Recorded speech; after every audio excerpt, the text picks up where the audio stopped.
Hi everyone, welcome back to my channel. If you're new here, welcome, and if you have been here before, I'm glad to have you back again. So in this video, I'm going to be talking about my September TBR. And if you were here last time, you would remember that I was trying to tackle my physical TBR, books that I already own. So I won't be talking about any of the books from that video. I'll insert that video at the end of this video in case you need to watch it, you haven't seen it before.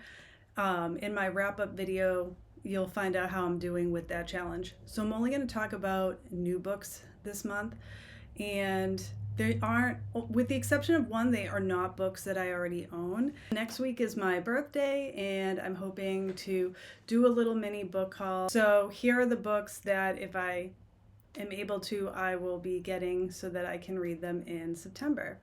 The first book I already own though, and I don't remember if this was in my last video because I don't think it had come in at that point for the August TBR video. And I'm kind of cheating here because there's 4 short stories in this collection, Bad Dolls by Rachel Harrison, and I've already read the first short story and I loved it, but I'm hoping to finish the collection in September because I'm working through finishing up a different novel that I'm reading, so I know I won't get to this by the end of August. So I'm currently reading The Disappearance of Trudy Solomon by Marcy McCreary, and I'm really enjoying it. This will definitely make it into my August wrap-up video next week. And then The Murder of Madison Garcia is the next book in the series, and I definitely already know I want to continue with the series. So the next book that I'm looking forward to reading to in September is A Deck Stacked for Murder by Eliza Levine. And this is a first book in a cozy murder mystery series that was just released. I hadn't even heard about this book. I just happened to be hanging out in one of my cozy murder mystery Facebook groups and someone posted about this book, and it sounds right up my alley. All I know about this book is that it involves a tarot card cafe of sorts. I think the main character is going through a divorce, or she's getting divorced at the start of the book, and she finds this tarot deck and things happen. And obviously there's a murder in it, but it just sounds really cozy. I'm really excited to read this one, and I can't wait to pick it up. The next book I'm looking forward to reading in September is Hera by Jennifer Saint. I have all of Jennifer Saint's books. My absolute favorite one is Atalanta. This is so good. And this was her 3rd book, I believe. And then Electra was her 2nd. I still enjoyed this one. I didn't love it as much as the other 2 because Electra just isn't the most likable character, but that's not really Jennifer Saint's fault. That's just the source material she was working with. And then my 2nd favorite was Ariadne. This was a great debut, and obviously I loved it enough to want to keep reading. So I'm really excited to read Hera because I don't think anyone else has really done a mythology retelling of Hera. And she's a very interesting character because she is the queen of marriage, the goddess of marriage, and she's married to Zeus, and they don't have the best relationship, obviously, because he's always having these affairs, even though like the majority of them are non-consensual. So I'm interested to see how that plays out. But usually in these myths, Hera seeks revenge on the women. I don't think I can't really think of many times where she tried to exact revenge on Zeus. So I'm interested to see how she plays that out in her novel because they're feminist retellings. And she and Zeus, I believe, have a son named Hephaestus who marries Aphrodite, and she's often cheating on him with Ares. So I'm curious to see if that aspect, that part of the family dynamic, is in the novel as well. But I'm super excited about it, and I can't wait to read it. And I'm really excited to read Black Sheep by Rachel Harrison. It just came out in paperback, and all of the books that I own by Rachel Harrison are in paperback. Although, you know, it's funny. So I like to typically keep all of my series that I purchase in the same format. So if I got a paperback, I try to get them all in paperback. And if I get a hardcover, I try to get them all in hardcover. But I have all the Rachel Harrison books in paperback, but I'm going to her book signing event in September, and I'm obviously getting the hardcover book, but that's fine. But that's kind of a funny little weird quirk that I have, and I wonder if any of you are like that too. When you invest in a particular author, does it matter to you if all the books are in the same format, or do you not care about that? So let me know in the comments of how you deal with your library shelves. I'm curious. But all I know about Black Sheep is that it deals with a lot of family dynamic stuff, and it is a horror novel. I know nothing else about it, and I have not been going on to Goodreads. When I did hear a few booktubers talking about this book, they did not give any details about it because they said that there are a lot of like twists in it, and it's better to go into it knowing absolutely nothing about it so that you don't ruin it for yourself. So I'm excited to find out what these twists are, and anything by Rachel Harrison is going to be a plus, I feel.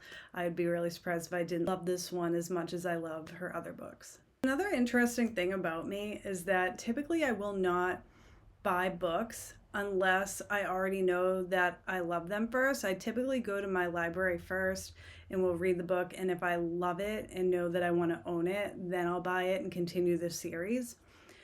The Day of the Door by Laurel Hightower is not available in my library, but they do have some of her other books. Jordaline Reads was the one who recommended this book on her YouTube channel, I believe, and it sounds really interesting. It's a psychological horror. I'm not sure if there's any supernatural elements in it or if it's all purely psychological horror. All I know about this book is that it does deal with issues of child abuse, that there were 4 siblings, and one day in their childhood, their mother took one of them behind a door, like into another room, and closed the door, and that child did not survive. And then the rest of the book, I believe, is when the siblings are all adults and they're needing to explore and come to terms with what happened to their sibling. As far as I know, the mother was not charged with murder. So I guess we have to read the book in order to find out what happened behind the door. And that's why it's called The Day of the Door, because that's the day that their sibling died. So it sounds like it's going to be a sad one, but I'm really curious about this. I haven't read any horror stories that have this type of storyline in it, and as always, I want to read more horror by female writers, so I'm excited to pick this one up. So last but not least, we have The Examiner by Janice Hallett, and I love all of Janice Hallett's books. So I've read The Appeal, I read The Mysterious Case of the Alberton Angels, and The Twyford Code. I think that's how you pronounce it. She's a British author, and all of her books are written in this really satisfying format. So it's not a straight novel narrative. There's podcast transcripts in some of them, interviews, emails, texts, and that's how you go through each of her books. So I'm curious to see how she includes those elements into this new one. And I believe this new one takes place at a college with art students as the characters. So it sounds really cool. I don't know if there's dark academia vibes or not, but this comes out sometime in September, and I know I have to get my hands on it and read it. I'm so excited about this one.